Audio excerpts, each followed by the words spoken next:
Amén. Gracias a Dios que podemos decir presente. Y ojalá que eso sea una real y verdadera convicción en cada uno de nosotros. Vamos a orar, vamos a acercarnos a la palabra, vamos a pedir la bendición del Señor y que podamos tener oídos para escuchar aquello que Dios tiene para cada uno de nosotros. Padre, queremos darte gracias porque tú eres el Rey de Reyes y el Señor de Señores. Gracias, Señor, porque tú estás aquí y queremos rogarte en el nombre de Jesús que tú nos guíes por medio de tu palabra. Enséñanos, háblanos, sé propicio a cada uno de nosotros.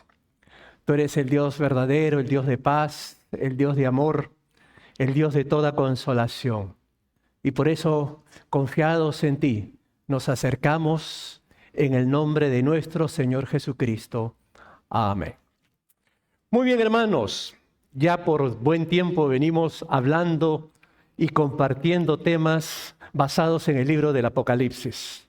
Indudablemente, Apocalipsis es un libro para algunos complicado, y es complicado, es difícil, no cabe la menor duda, por algunos símbolos, algunas referencias que requieren un poquito más de indagación.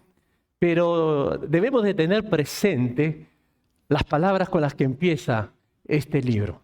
En primer lugar, diciendo que es la revelación de Jesucristo, y palabras siguientes que es feliz la persona que lee, que escucha y que recibe las palabras de esta profecía. Lo que quiere decir que en todas sus páginas, en todos sus capítulos, hay enseñanzas que deben de ser de bendición, de inspiración y de fortaleza para nuestras vidas. En esencia, Apocalipsis tiene que ver con el cumplimiento que Dios va a hacer de todo lo planeado. El plan de Dios de establecer su reino. Él va a ir descifrando, va a ir compartiendo y va a ir mostrándolo cómo se va a ir haciendo. Y la meta, que es que Él establezca su reino para luego llegar al tiempo final donde viviremos cielo nuevo, tierra nueva. Hemos llegado al capítulo 12. En este capítulo hay algunos protagonistas que están expresados de manera simbólica, como señales. Por ejemplo, vamos a hablar acerca de una mujer. Esta mujer, les adelanto en pocas palabras, es la representación, es la explicación sobre el pueblo de Dios, es sobre Israel. Ya vamos a ver más adelante. Recuerden que Satanás va a querer de alguna u otra forma derribar los planes que Dios tiene para Israel. Hay promesas que Dios ha dado a Israel, esas no han desaparecido. Tú serás bendición sobre todas las naciones. De ti nacerá el Salvador del mundo. Tú tienes tierra prometida. Y todas esas promesas no han pasado al olvido, se van a cumplir. Y por lo tanto, en los tiempos finales, una de las formas de derribar todo ello es que Satanás trate de zarandear y trate de derribar al pueblo de Dios. Por eso que en este capítulo 12 no solamente va a aparecer Israel, también va a aparecer el dragón, que es la expresión clara y contundente de Satanás. También va a aparecer una referencia a un hijo varón, que es nada menos que nuestro Señor Jesucristo. Y también se va a hablar del resto de la descendencia, que tiene que ver con algunos judíos más que están prevaleciendo allí en los tiempos finales de la gran tribulación. Hoy llegamos, como les digo, al capítulo 12. Hemos titulado nuestro tema Israel en los tiempos finales. Quiero hacer la salvedad antes de empezar, que por razones de tiempo no vamos a poder ver todos los detalles del capítulo 12. Lo que sí me gustaría extraer por lo menos de estos personajes que hemos mencionado, la mujer, el dragón, el hijo varón, la descendencia, por lo menos entrar en esos aspectos que creo que dejan para nosotros lección en el tiempo presente. Vamos a mirarlo de manera futura, pero principios y lecciones hay para nosotros en el día de hoy. Miren cómo comienza. Allí en los primeros 2 versículos aparecen estas palabras. Apareció en el cielo una gran señal. Una mujer vestida del sol, con la luna debajo de sus pies y sobre su cabeza una corona de 2 estrellas. Y estando encinta, clamaba con dolores de parto en la angustia del alumbramiento. Para comenzar, noten la primera frase. Apareció en el cielo una gran señal. Esa expresión, gran señal. El término señal ya nos está haciendo ver de que estamos frente a algo simbólico, a una representación. Las Escrituras nos hablan constantemente acerca de aspectos que están graficados de alguna u otra manera. Y aquí se nos habla de señales. Y es interesante ese énfasis, gran señal, ya como anticipo, para que nos demos cuenta cómo, tanto en el Antiguo como en el Nuevo Testamento, el término señal, por lo general, siempre ha estado relacionado al pueblo de Israel. Un pueblo que reclama señales. ¿Se acuerdan en los evangelios cuando los judíos pedían señales les serán dadas? Pero a pesar de las señales no creían. Aquí en los tiempos finales se manifiesta una gran señal. Esto no es un acontecimiento, como dice ahí, es una persona, es una mujer que tiene un significado muy, muy especial. Cuando habla del nacimiento de un hijo varón, nos hace ver de que nos va a proyectar a un acontecimiento pasado, pero también nos habla de que ese hijo va a gobernar con vara de hierro, lo que nos hace ver de ese evento futuro cuando Cristo gobernará en su reino milenial. Muy bien, enfoquémonos en la visión, en la señal, en los términos que aparecen allí. Para poder interpretar la Biblia, un principio importante es usar otros pasajes de la Biblia para poderla entender. ¿Dónde encontramos algo parecido? ¿Dónde encontramos algo que nos ayude y nos dé luz a lo que significa esto? Pues miren, hay una historia bien conocida. Ustedes la han visto por televisión constantemente que tiene que ver con la serie de José. ¿Se acuerdan José, el hijo de Jacob? Ese personaje tan importante. Él tuvo un sueño. Él tuvo una visión exactamente igual. Noten, se las leo.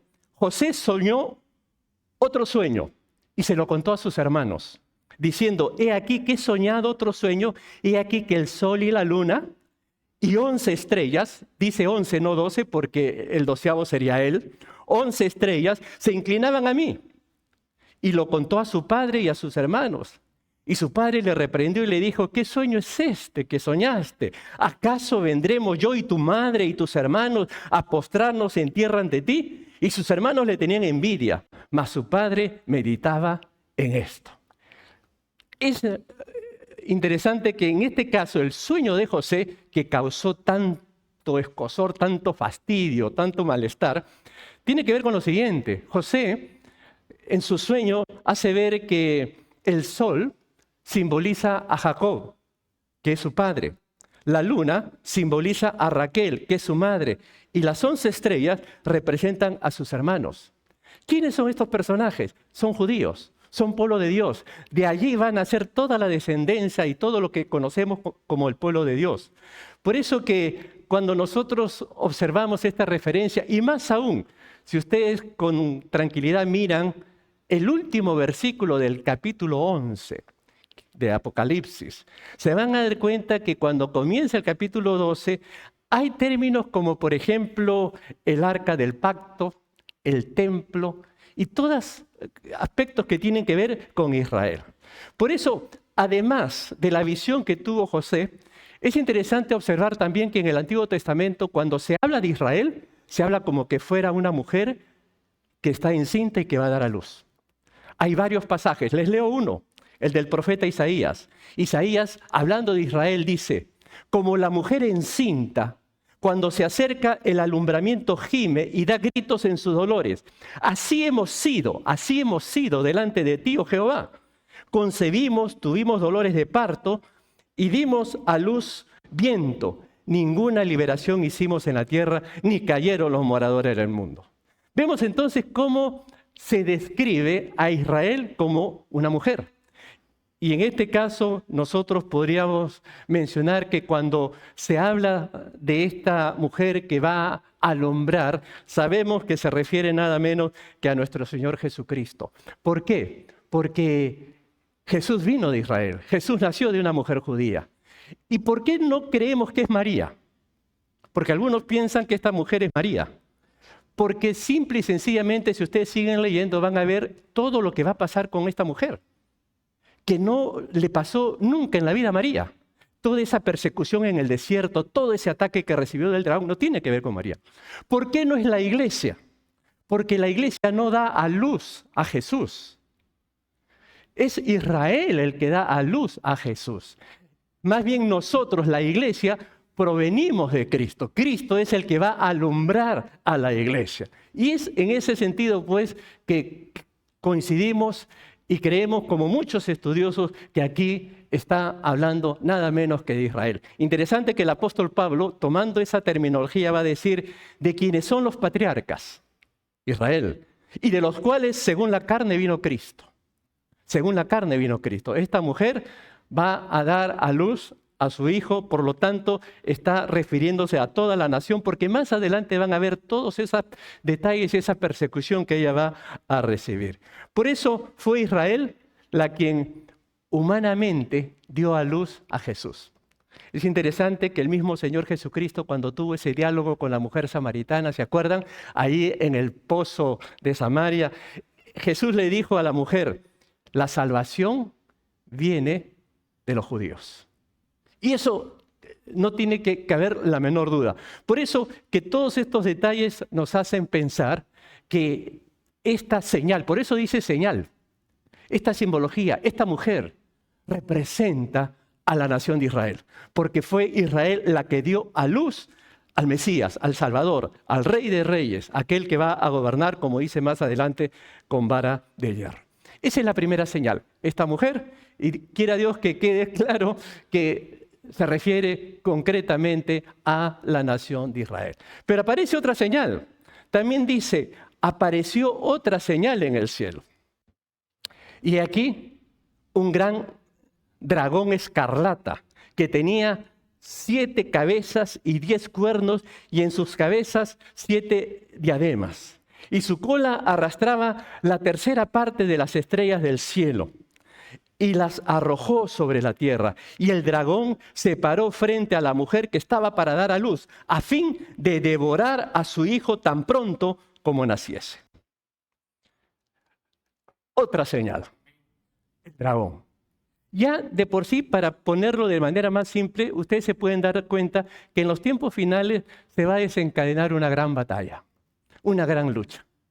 Satanás va a sacar todas sus armas, toda su artillería, para tratar de atacar, en este caso, a la mujer. Y se hace referencia a ese instante donde el dragón está esperando de que naciera el hijo para destruirlo, como dice ahí, para devorar a su hijo. Ustedes recordarán todo lo que aconteció para evitar que Jesús se mantuviera con vida. Desde el momento en que nace, se da la orden de Herodes para eliminar a todos los niños menores. Eso fue tarea y astucia del enemigo. Durante todo su ministerio siempre hubo gente que quería matar a Jesús y a como dé lugar lo querían matar. Todo eso fue trabajo diabólico. Al final lo crucificaron. Pero Satanás, como es tonto, Satanás, como no es omnisciente, él no se dio cuenta, él no calculó que la muerte de Jesucristo significaba su derrota. Él no sabía, no pensó que más bien matando a Jesús iba a lograr el gran triunfo, el gran logro, la gran salvación que iba a obtener nuestro Señor Jesucristo. Por eso que aquí vemos a este dragón escarlata, como dice allí, que simboliza a Satanás. En este caso concreto, este dragón tiene el objetivo, tiene la función de atacar al pueblo de Dios, a Israel. Observen algunas características. Este dragón tiene 7 cabezas. Yo sé que para algunos esto puede sonar así un poco de mitología griega, ¿no? Cosas fantasiosas. Pero dice allí, tiene 7 cabezas. El término 7 habla de perfección. Lo que quiere decir que Satanás tiene concentrado todo el liderazgo y mucha inteligencia maquiavélica, diabólica. En terminología profética, 7 cabezas representa 7 imperios mundiales sucesivos. ¿Cuáles son estos imperios? No vamos acá a entrar en esas especulaciones. Lo que sí puedo decirle con certeza es que se va a reactivar el imperio romano. Y vemos entonces, lo importante es señalar aquí el poderío, diríamos, la fuerza diabólica que va a haber sobre este personaje, sobre este dragón, que tiene 7 cabezas, además 10 cuernos. que sugiere la existencia de un gran poder para ejecutar sus propósitos. Estamos hablando de un poder infernal, un poder que se va a manifestar sobre la tierra para tratar de destruir los planes y los propósitos de Dios. También dice que tenía 7 diademas. Las diademas simbolizan dominio. A pesar de que este enemigo, este dragón va a ser derrotado, todavía vemos que ejerce cierto poder. Lo interesante es que más adelante, cuando veamos al personaje, al anticristo, casi tiene las mismas características, 7 cabezas y 10 cuernos. Esto nos hace ver, mis queridos hermanos, que el poder de Satanás es inmenso, es fuerte.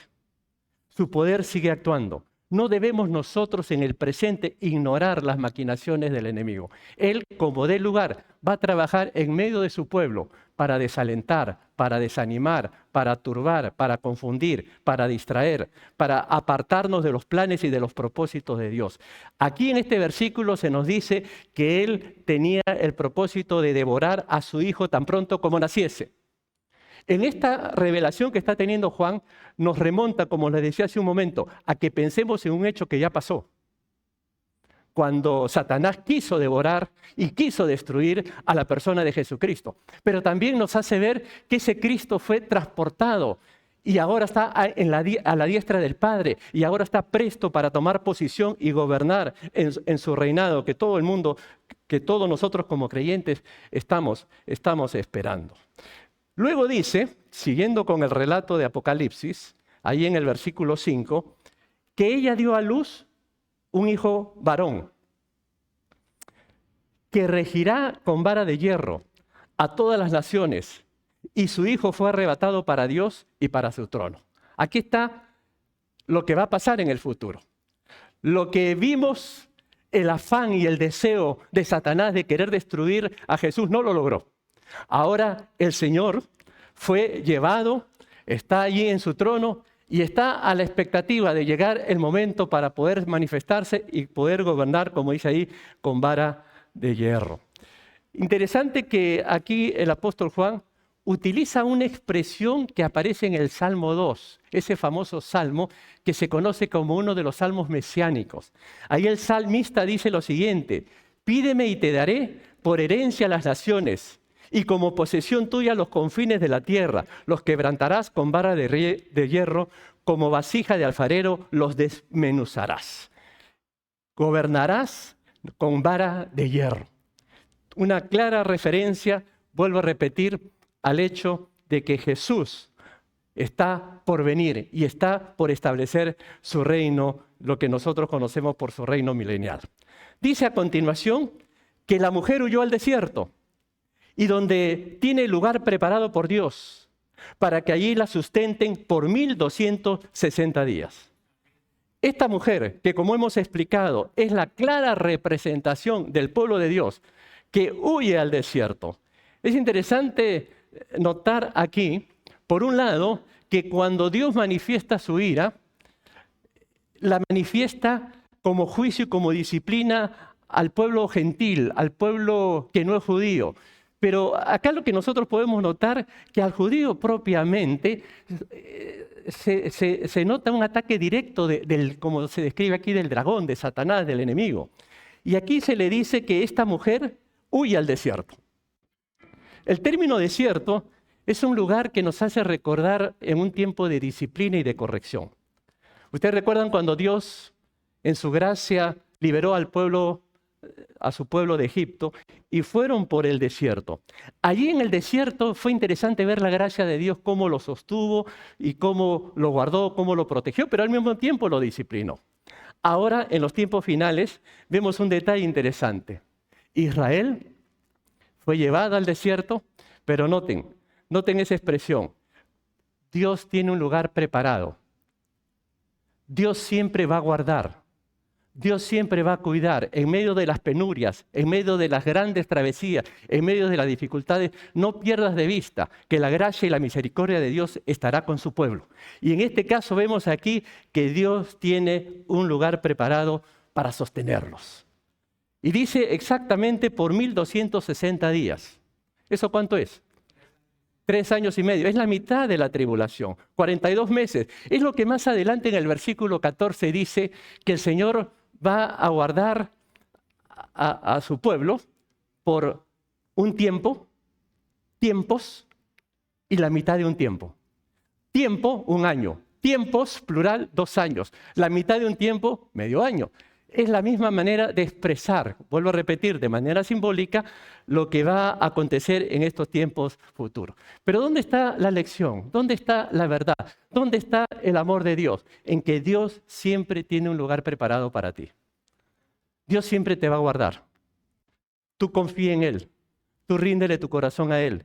Y como vemos aquí, así como en el futuro, Él tiene en el desierto, en el lugar más inhóspito, en el lugar tal vez más escabroso, en el lugar más seco, donde pareciera que ya no va a haber vida, no va a haber agua, no va a haber nada. Allí tú verás la gracia, la bondad y la misericordia de Dios que siempre va a guardar a sus hijos. Lo que viene a continuación es otra batalla. Hay que imaginarnos un poquito, pero esto tiene que ver con aspectos que están en la palabra y que nos hacen ver lo que va a ocurrir allí en el cielo. Es una batalla espiritual, una gran batalla. Dice allí, y después hubo una gran batalla en el cielo. Miguel y sus ángeles luchaban contra el dragón, este Satanás. Y luchaba el dragón y sus ángeles, pero no prevalecieron, ni se halló ya lugar para ellos en el cielo. Y fue lanzado fuera el gran dragón, la serpiente antigua, como se llama, Diablo y Satanás, el cual engaña al mundo entero. Fue arrojado a la tierra y a sus ángeles. Esta es una descripción que simplemente hay que aceptarla como dice. En los cielos se va a desencadenar una gran batalla espiritual, donde Miguel, el arcángel Miguel, va a derrotar al dragón, quien es Satanás, y dice que lo va a echar del cielo. ¿Por qué? Porque en estos momentos las fuerzas espirituales de maldad operan en las esferas celestiales. Pero va a llegar el día en el tiempo futuro en que ya no va a estar más en las esferas celestiales, sino va a estar aquí en la tierra. Ejemplos, para que ustedes se den cuenta dónde está operando Satanás. ¿Se acuerdan cuando Satanás le pidió permiso a Dios para atacar a Job? Fue a la presencia de Dios a hablar con Dios y a pedir permiso. En el libro de Zacarías también se ve que Satanás acusa a los santos, al pueblo de Dios delante del Señor. El mismo apóstol Pablo, miren lo que dice.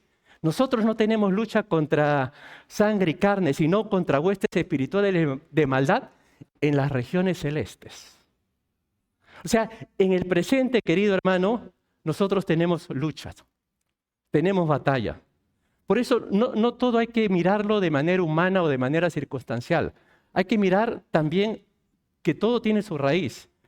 Y muchas veces viene de huestes de maldad que lo que quieren es desanimarnos en nuestro caminar y en nuestro vivir con el Señor. Aquí se dice que es la serpiente antigua, esa serpiente que se llama diablo. ¿Sabes qué significa diablo? Diablito. A veces nosotros de broma le decimos, ese es un diablito, ¿no? Diablo significa calumniador, difamador, falso. ¿Se acuerdan cuando Jesús le dijo a unas personas allí que toda mentira tiene su raíz en el diablo? Porque el diablo es padre de toda mentira. ¿Sabes dónde se origina la mentira? Por más chiquita que sea, en el diablo. A veces nosotros podemos racionalizar, justificar la mentira, pero que te quede bien clavado que el que origina, el generador de toda mentira es el diablo, porque su nombre mismo lo dice, falso, difamador, calumniador. Diferente a la definición de Satanás. Satanás significa más bien adversario, oponente, contrincante. Porque esa es la labor que tiene justamente Satanás con el pueblo de Dios en el tiempo futuro. Por eso que va a perseguir, como describe ahí, a la mujer. La va a perseguir en el desierto. ¿Por qué? Porque su idea es atacar, destruir. Para que así no se cumpla lo que Dios ha prometido. Para que así no se cumplan las promesas de Dios. Porque Satanás quiere seguir teniendo el reino y el dominio. Satanás no solamente es enemigo de Dios, sino como dice ahí en el versículo, engaña al mundo entero. Hay algo que tenemos que tener presente, que Él es el especialista del engaño.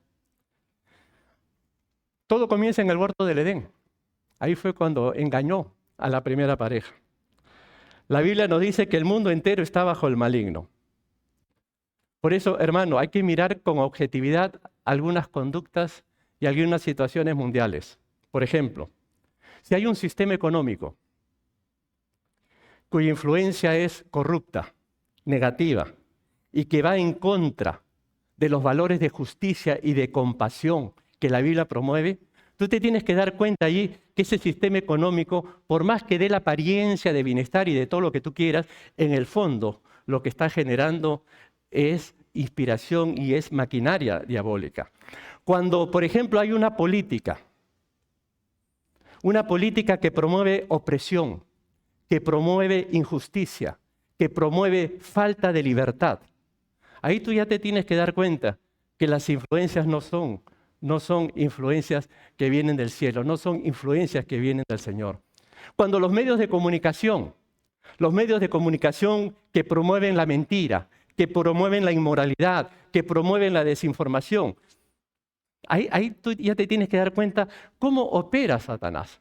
Por eso que Satanás se va a valer de sistemas económicos, de sistemas sociales, del sistema educacional, se va a valer de la política, se va a valer de los medios de comunicación. Todo ello está siendo maquinado. Y es ahí donde nosotros tenemos que parar las antenas y darnos cuenta que tenemos lucha espiritual contra huestes de maldad. Por eso que el apóstol Pedro nos dice, sed sobrios y velad, porque vuestro adversario, el diablo, como león rugiente, anda buscando a quien devorar. Tenemos que estar atentos. Es verdad, esto es algo que se va a desencadenar en el futuro, es tremendo, es duro, es una gran batalla que va a haber allí. Pero ahora en el presente, ahora en el tiempo que estamos viviendo, Satanás tiene su influencia. Satanás opera a través de la comunicación, a través de los políticos, a través de los profesores, a través de muchos sistemas para confundirnos. Y como dice, su propósito es engañar, porque él es el calumniador.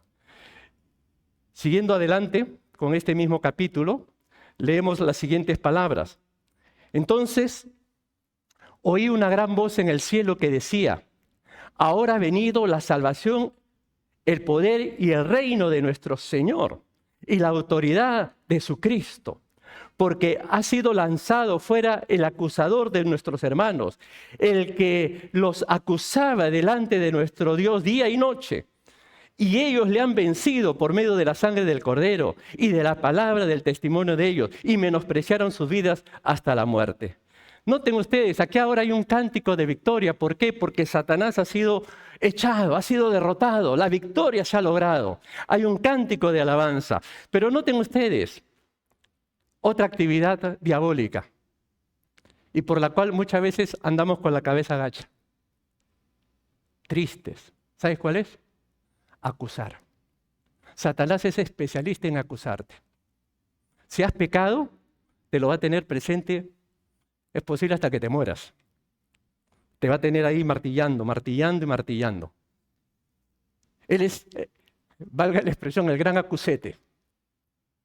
Y es ahí donde nosotros tenemos que reparar y darnos cuenta, si él acusa, nosotros tenemos un abogado, nosotros tenemos un defensor, nosotros tenemos a alguien que ha dado cara y que ha dado su vida por nosotros, para no estar cargando tanta acusación, porque la tarea de él es, querido hermano, acusarte, acusarte y acusarte. Es interesante que aquí en este versículo 11, al final, hay un sistema que logra la victoria frente a las artimañas del poder satánico. ¿Qué podemos hacer para vencer a Satanás? Aquí se nos dice, noten en el versículo 11, y yo se lo voy a poner en 3 frases. La primera, que está ahí, le han vencido por medio de la sangre del Cordero. Así se le vence a Satanás, por medio de la sangre del Cordero. ¿Tú alguna vez vas a escuchar la voz de Satanás que te está acusando?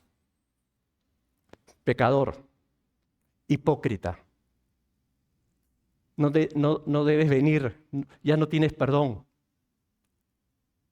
¿Y cuántas veces nos sentimos miserables y acusados y nos sentimos en el suelo? Pues bien, en primer lugar, ¿sabes qué hay que hacer? Ok, es verdad, soy pecador, pero también Es bueno recordarle a Satanás y a esas voces: la sangre de Jesucristo me limpia de todo pecado.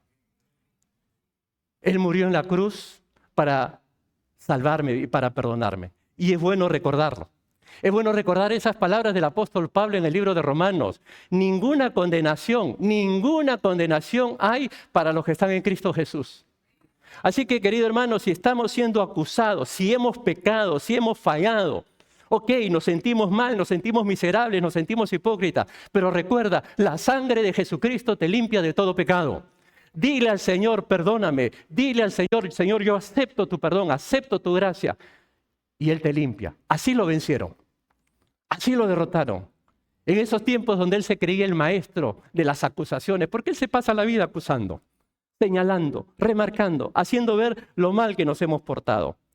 Hay un poema, no sé si llamarlo poema, un escrito, un testimonio, palabras, que una mujer escribió en un momento de crisis en su vida. Presten atención, porque ella lo hace como que tuviera un diálogo allí vivo con el enemigo y con el mismo Señor. Ella comienza con la palabra pequé. Pequé.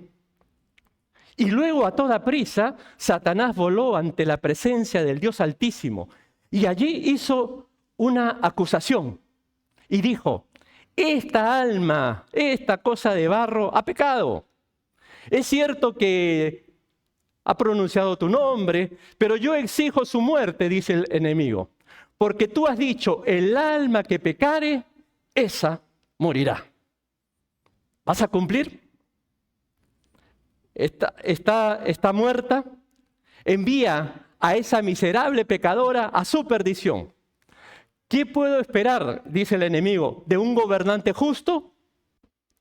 Y ella cuenta: así escuchaba la acusación día y noche. Y cada palabra que habló era verdad. Entonces, rápidamente se levantó uno de la diestra de Dios, ante cuya gloria los ángeles velaron sus ojos. Él habló: cada jota y tilde de la ley debe cumplirse. El pecador culpable muere. Pero espera, toda su culpa me fue transferida para que yo pagara su pena. He aquí mis manos, mi costado, mis pies. Un día fui hecho pecado por ella y morí para que ella fuese presentada sin mancha ante su trono. Y después de eso dice: y Satanás se fue volando, ¿no? Lo pone ella así en sus palabras. Y es verdad, mi hermano, Satanás te va a acusar. Pero qué bueno es reconocer nuestro pecado. Y por otro lado, qué bueno es recordar que la sangre de Jesucristo nos limpia de todo pecado. Pero no solamente así han derrotado a Satanás. ¿Saben también cómo lo han derrotado? Dice ese versículo: la palabra del testimonio de ellos. ¿Por qué? Porque en esos tiempos de tribulación están viendo mucha gente oprimida, mucha gente dominada por una serie de vicios, por una serie de pecados. Pero escuchar el testimonio de vidas transformadas, escuchar a otros que pueden dar fe de que Cristo cambia vidas, de que Cristo da esperanza, escuchar que realmente Cristo es valorado y que realmente es una realidad en toda persona que se aferra a Él, eso impacta, eso transforma, eso cambia. Y Satanás no puede hacer nada con eso.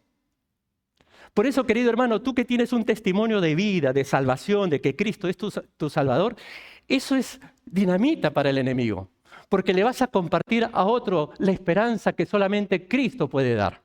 Y eso lo derrota a Satanás. Cuanta más gente testifique de su fe a otros, Satanás es derrotado. Cuanto más testimonio des tú de Cristo, Satanás es vencido.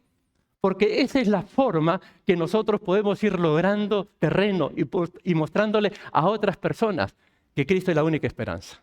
Así lo vencieron, por el testimonio de ellos. Y la otra, la última, menospreciaron sus vidas hasta la muerte.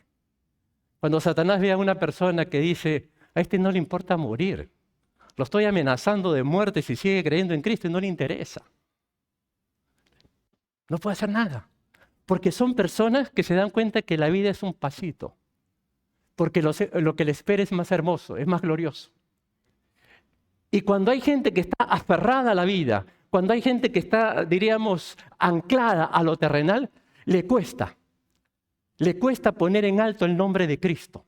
Por eso que hay mucha gente que renuncia a la fe, renuncia a los valores cristianos, porque más le entretiene, más le deleita lo del presente.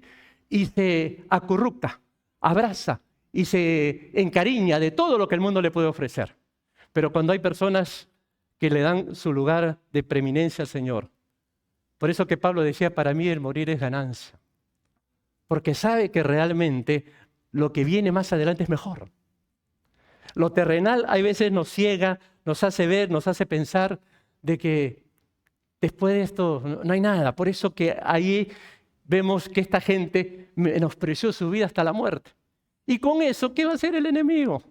No los puede amenazar, no los puede torturar, porque sabe que esta gente está pensando en cosas mayores, está viendo más allá de lo temporal, de lo transitorio. Se están dando cuenta que las promesas, lo que viene por delante es mucho mejor de todo ese sufrimiento que ellos puedan padecer. Pues bien, vamos terminando. Permítame ir cerrando porque hay otros detalles más, pero noten una vez más la gracia de Dios para con su pueblo. Dice el versículo 14, y se le dieron a la mujer las 2 alas de la gran águila para que volase de delante de la serpiente al desierto, a su lugar donde es sustentada, y ahí aparece, por un tiempo, y tiempos, y la mitad de un tiempo. O sea, por 3 años y medio, ¿no? Yo quiero hacer referencia a este versículo porque una vez más vemos la gracia de Dios, el cuidado de Dios. Aquí al pueblo, que es esta mujer, se le proveen 2 alas de águila, que viene a ser el emblema de liberación. Alas. Las alas son para volar. Las alas son para emprender vuelo. Y eso es lo que hace el Señor con su pueblo. A pesar de la persecución, a pesar del dragón que está ahí persiguiéndole, le da alas para que pueda volar, para que pueda tomar aires. Y en ese sentido, pues se destaca una vez más la gracia, el poder, el milagro, el cuidado de Dios. En los momentos más complicados, más difíciles, Dios te va a dar alas para volar. Dios te va a dar fuerza para que puedas seguir hacia adelante. Y en ese sentido, así como el Señor protege a su pueblo, también nos protege a nosotros, que somos los gentiles, que no somos tal vez considerados como la nación judía, pero sí somos pueblo de Dios porque hemos puesto nuestra confianza en el Señor. Él va a proveer en todo momento su cuidado para nuestras vidas. En conclusión, ¿qué podemos sacar de este capítulo? Lo primero que podemos nosotros decir, el gran poder que posee el dragón. Satanás tiene poder. Sin embargo, con todo su poder fue derrotado y fue arrojado del cielo. Eso es en el futuro. Todavía no ha sido arrojado del cielo, todavía está ahí operando. Pero en el futuro va a ser derrotado, va a ser arrojado. En segundo lugar, el ataque de las huestes del mal contra Israel y su descendencia para evitar el cumplimiento de las promesas que tiene el pueblo escogido. Este pasaje, este capítulo nos habla de esa batalla, esa pugna, ese afán de Satanás de querer destruir al pueblo de Dios, de atacarlo como sea, porque tiene la convicción Satanás que atacando al pueblo de Israel, Dios no va a poder cumplir con su plan. Dios no va a poder cumplir con su propósito. Por eso Dios va a proteger a Israel. Lo va a proteger de una manera milagrosa allí en los tiempos finales. Y lo tercero que nos habla este pasaje es, indudablemente, que Jesucristo va a reinar con autoridad, con vara de hierro. Eso no cabe la menor duda. Yo termino haciendo la pregunta, una pregunta simple y sencilla. ¿Cómo te va a ti en tu batalla con el enemigo? Porque el enemigo sigue actuando, sigue engañando. Te sigue acusando, te sigue atormentando, te sigue tentando. ¿Cómo lo vas venciendo? Pedro nos dice, sed sobrios y velad.